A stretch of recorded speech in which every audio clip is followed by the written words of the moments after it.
Yes. All right. Speaking of Johan Duran, let's do the Minnesota Twins here. First of two in our GM episode.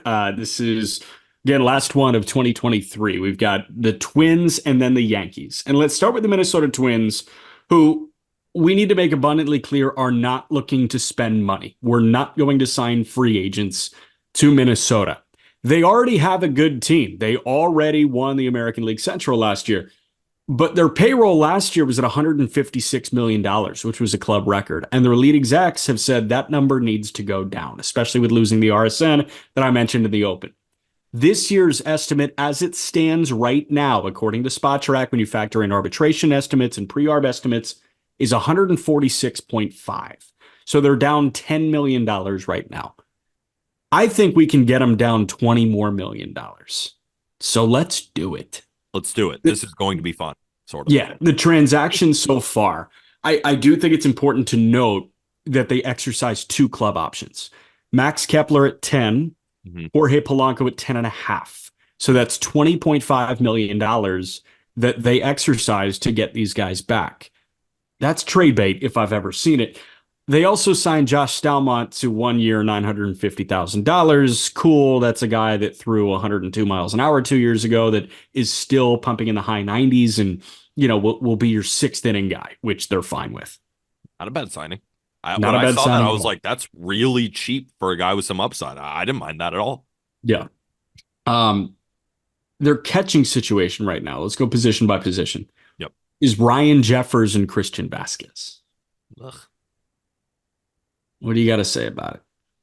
I say, can we trade some of them? Probably not. I mean, Ryan Jeffers was objectively good last year. It's like 490, 369 OBP. He's objectively good last year. Do I love him? Not particularly. Bit of a platoon, but he's still got a bat in there. I will say I am fine with him being the starting catcher. Yeah, I think it's fine. Fine with it. Yeah. The backup, I do want to change at some point, but we'll circle back to that. First base, Alex Kirilloff, Jose Miranda is kind of the backup plan. I think it's good. You just roll with Kirilloff every day. Definitely. Roll with Kirilloff. Second base is awesome. Julian, Jorge Polanco, the other DH is Austin Martin as the backup. Martin had a bounce back year in AAA. The slug is limited, but he did enough to prove that he may still have some, not prospect value, but some big league role player value, which is going to be good. Shortstop, Carlos Correa, the big money guy. Kyle Farmer is his backup. Brooks Lee waiting in the wings. Third base, Royce Lewis makes that move from short to third. And then you got Farmer and Junior Severino, who I think had 37 bombs this year in the minor leagues, as the minor league option. So what I want to do right now is I want to move Christian Vasquez, who's making $10 million this year and $10 million in 2025. No. But before we do that, I have to ask like the yes or no question. Is he movable? Or is he an immovable object because of that horrible contract? He's pretty immovable. You're almost going to get nothing for him. You're probably going to have to eat half of that 10 and basically kind of get nobody. But you are removing $5 million off the payroll. If you eat half, we're eating into it. You're not going to get really anything, but you're removing $5 million. And $5 million is $5 million. Like, we talk about that, but when we're lowering this, that can be impactful. Yes. I do think it's important to run through the starting rotation before I move Christian Vasquez, because I think that'll showcase a need. Yep. As of right now, their opening day starting rotation is Pablo Lopez, ace. We're good with it. Joe Ryan is the 2, good with it. Ober is the 3, good with it. They're not adding a marquee free agent. That top 3 you feel comfortable with moving into the season. Chris Paddock off of injury, I feel decent about. He looked great at the end of the year. Right. And the 5 options are where I wonder if we can improve. And those options right now are Louis Varland, Matt Canarino, Brent Hedrick, Simeon Woods Richardson. So I want to go get Minnesota a 5 and change out one of these $10 million players for a 5 starter. And I'm going to get sexier and sexier as we move up.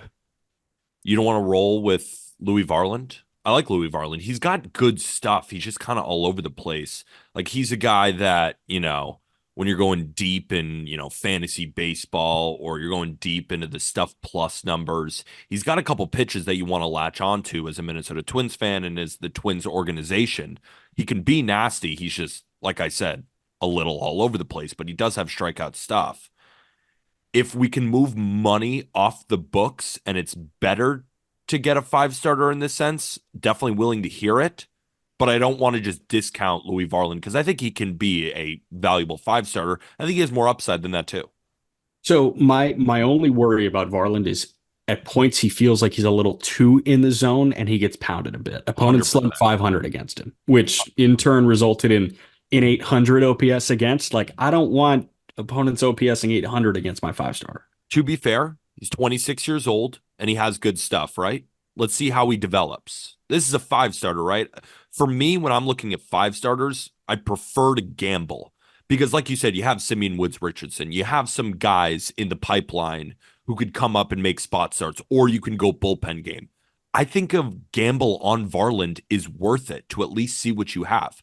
But I like I said, I'm interested in hearing how we can move money off the books and maybe go get a 5-star, because is signing one of these 33-year-old right-handers who maybe give them 130 innings at a mid to high 4s ERA better? I don't think so. I'd rather gamble with Varland.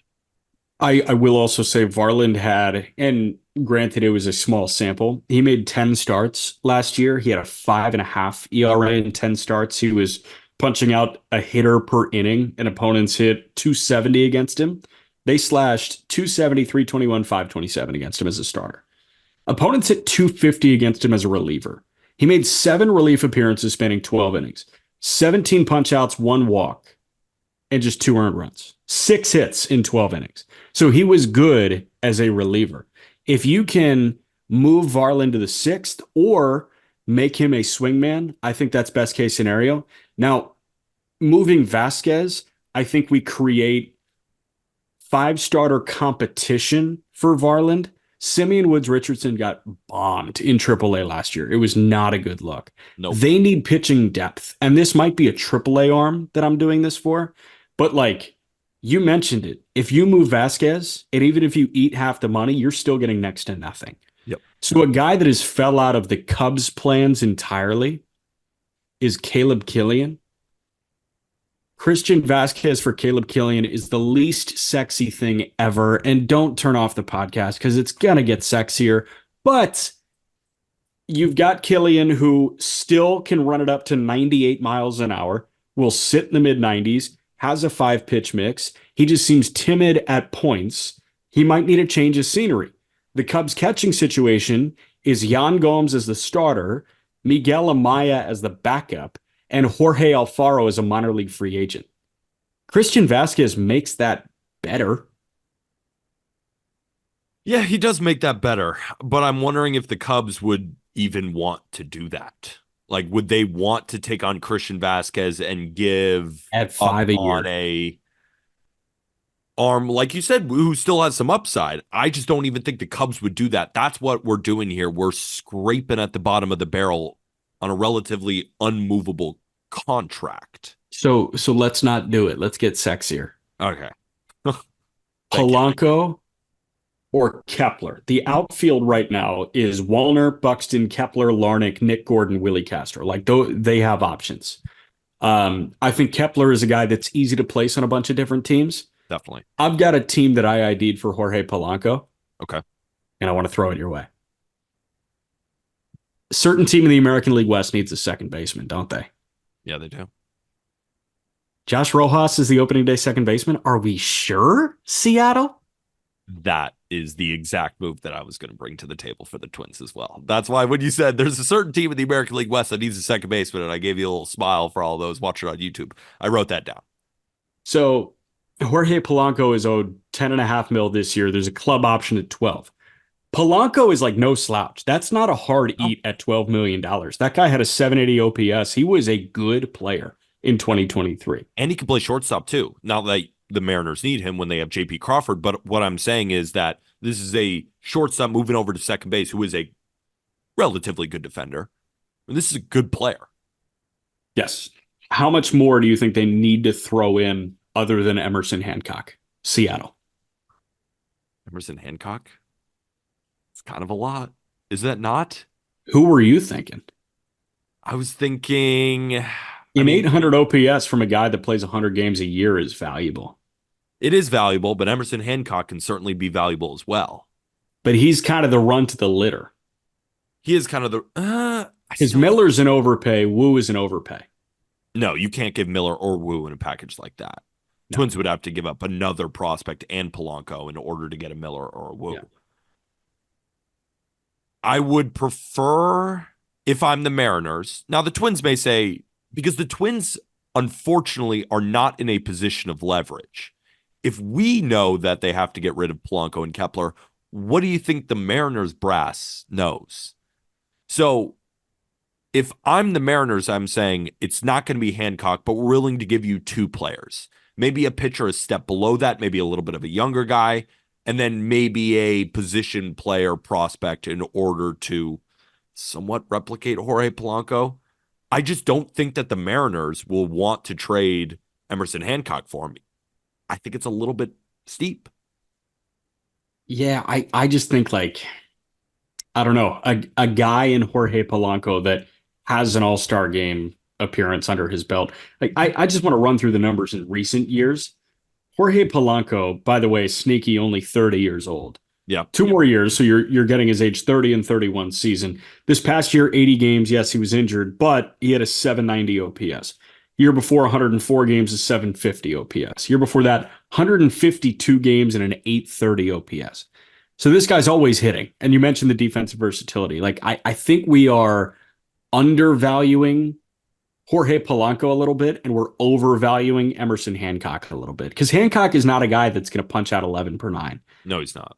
Hell, he's not even a guy that's going to have an ERA in the mid threes. Hancock is like kind of your stereotypical five starter.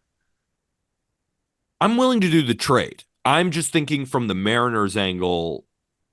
I know that the Twins don't have leverage right now, and I'd rather not give up a guy who's 24 years old, former top-ish prospect, in order to get Jorge Polanco.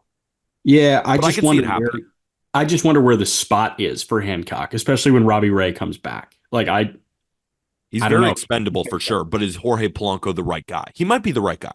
I think he is the right guy. You know what? If I'm the Mariners, I would say, fine, we'll give you Hancock, but Twins, you got to eat some of that 10 to 12 million. Eat 3 million of it? 2 million? That's fair. 3 million. That's fine. Send it in. Jorge Polanco for Emerson Hancock. We just did it. Are we moving Kepler now? The Mariners don't really want to spend much money either, right? No. They got Mitch Garver instead of Jorge Soler for a reason. Now, I love the pickup of Mitch Garver, but that's the market that they're going into. So do they want to invest 10 to 12 in Polanco? 7 million for Polanco, that's a lot more palatable. Well, here's the thing, though. Garver plus Polanco is pretty much Soler. It's better than Soler. But, like Garver's making 12. Yeah. Polanco, if Polanco makes 8 from Seattle, that's 20 that you just gave instead of paying one guy 20 a year. You would pay Soler 20 a year? I mean, dude, he hit, 35 homers last year? I was thinking he's going to make 16, 17. Yeah, 16, 17, and 20 are kind of the same fucking thing in this market. Not with the way that we're going through these contracts. We're talking about cutting $3 million and how impactful Soler it's at going to be. 36 pumps, man. Yeah, but he's a DH. He's not going to play the outfield. His back gets all screwed up. 36 bombs. He's a DH. Schwarber hits the open market right now. I think Schwarber's making $19 million this year. How much money does Kyle Schwarber make? Schwarber is a better hitter than Jorge Soler is and has proven to be healthier and always rocks the enormous OBP. And he's coming off like 46 home runs. Yeah.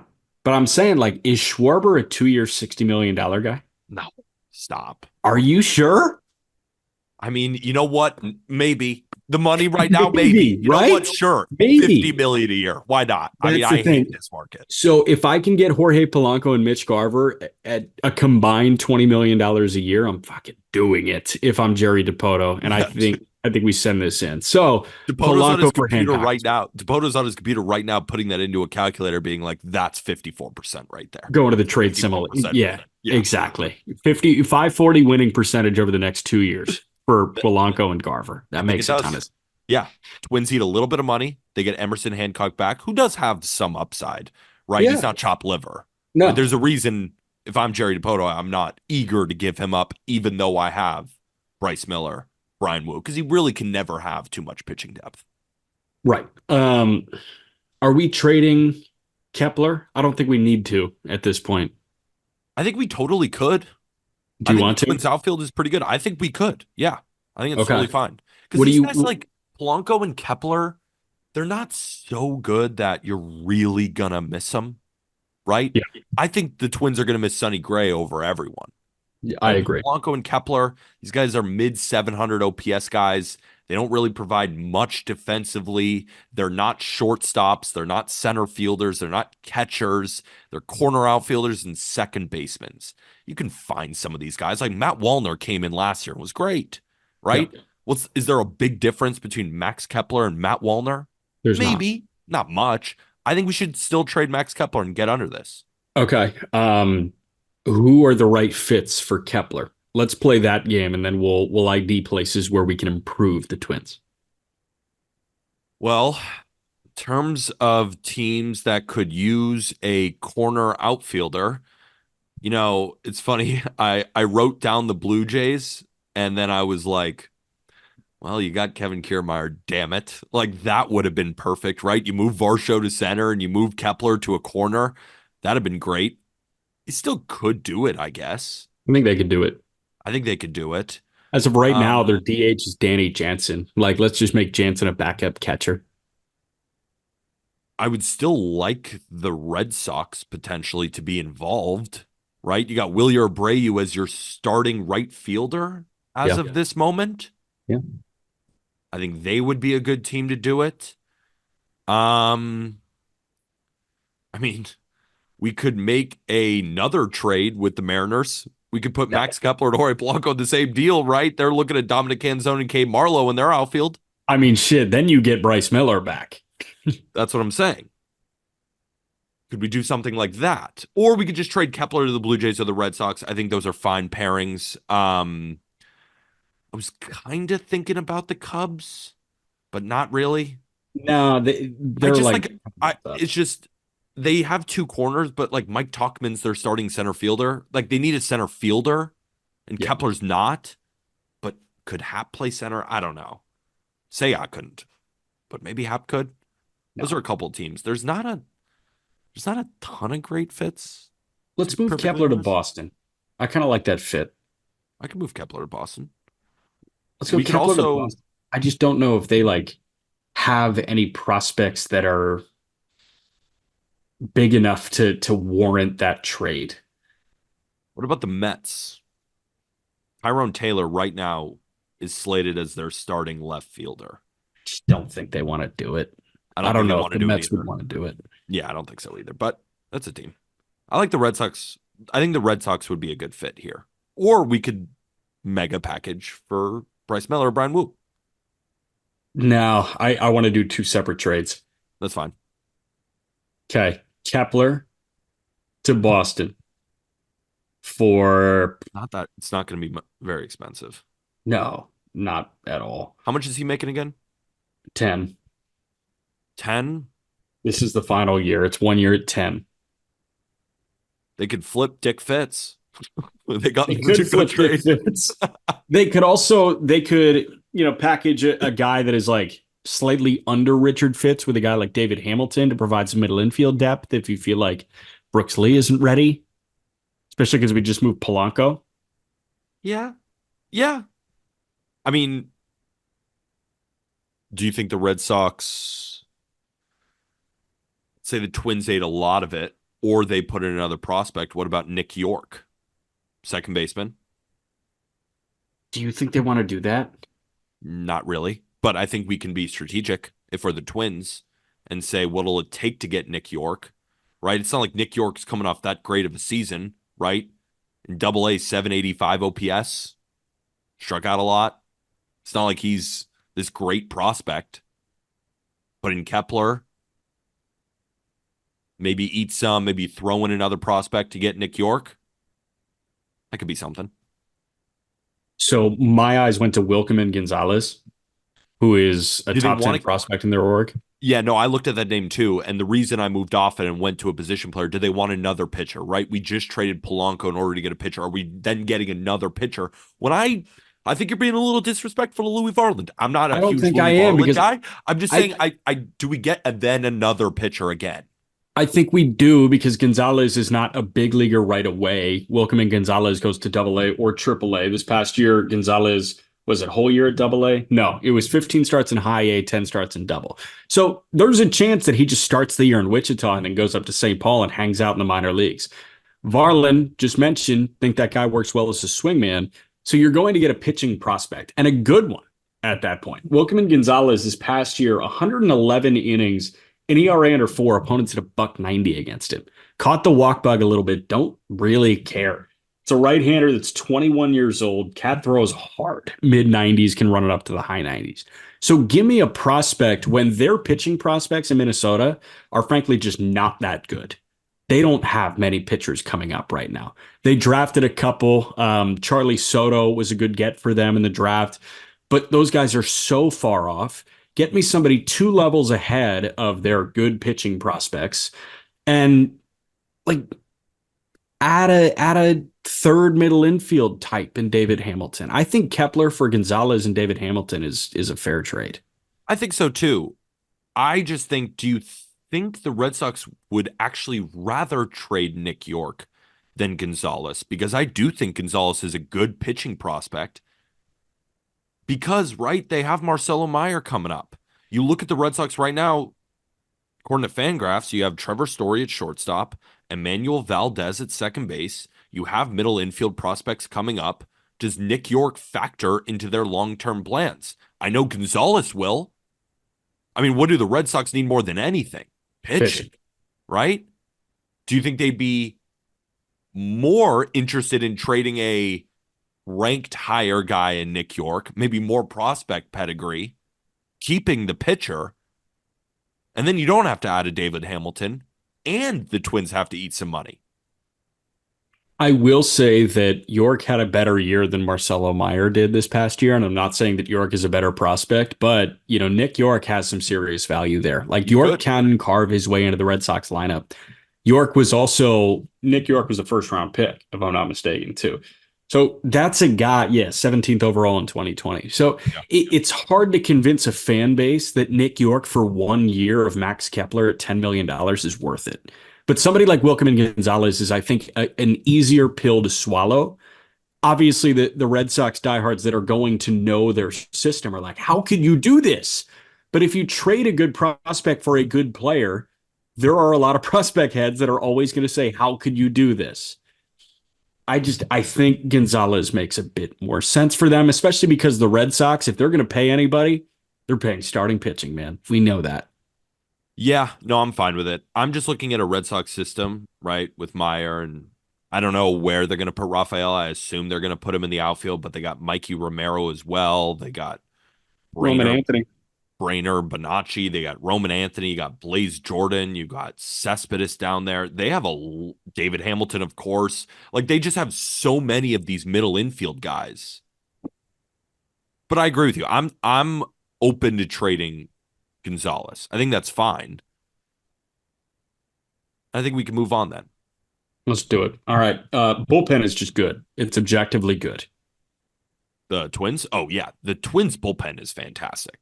Yeah. That was a big reason why I was obsessed with the Twins in the playoffs, because I was like, if you can get Pablo Lopez, Joe Ryan, Bailey Ober, and Sonny Gray for 5, then Thielbar comes in, then Brock Stewart comes in, then Griffin Jax comes in, then Yohan Duran comes in, and the game is over.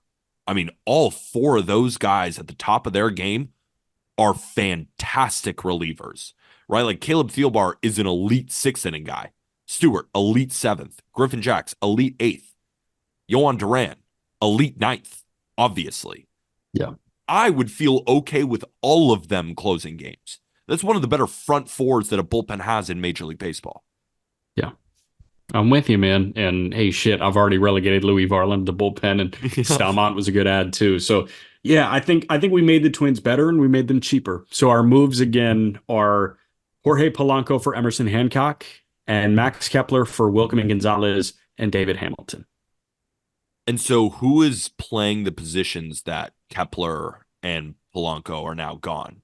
So the starting outfield is Wallner, Buxton, and Larnick with Nick Gordon and Willie Castro as the backups. Fine. And you've got Julian as the second baseman, and then whoever you want at DH. Like he can just kind of be a revolving door at DH. And that offense is not much worse. It really isn't. It's not made it a better lot by any cheaper. stretch. It's not better, of course. We just traded two guys in their Yeah. starting lineup. But Twins But fans, sometimes- think about it for a second. Is your lineup that much worse with that team? Not really. And we just cut, how much did we cut? We cut about $20 million. Were we able to move Christian Vasquez? No, We just couldn't move him. we couldn't move him. Yeah, we couldn't move him. What's the lowest you'd take if you're the Twins GM? For Christian Vasquez, Yeah. Like someone's a like, vending machine. it's kind of mean. Dude, he's owed $20 million over the next 2 years in his mid 30s. Good for him for getting that contract. Yeah, dude. Good for him. That's awesome. Shout out Christian Vasquez for the money. I mean, what's the lowest you're taking? Like, I thought Caleb Killian was too much. That's where Yeah, right. So, like, it's hard, man. It's hard. This shit is hard. Especially Caleb when you, Killian, at this point, for the Cubs, only throws 99. Like, that's all you're kind of hanging your hat on. yeah, Yeah, it's he's not- on his last breath in Chicago, and we're saying, too much for Christian Vasquez at that price point, which is just crazy. But do you agree with that? If you're a Cubs fan, do you want to give up that for a $10 million Christian Vasquez? I don't know. I wouldn't mind a bit more security in their catching situation. And I think, I don't know, I view Christian Vasquez and Tucker Barnhart very similarly. And the Barnhart thing clearly didn't work. We can do it if you think that the Cubs would do it. I don't don't think wanna they do would it. do it. I don't want to do it because I don't know if they would do it.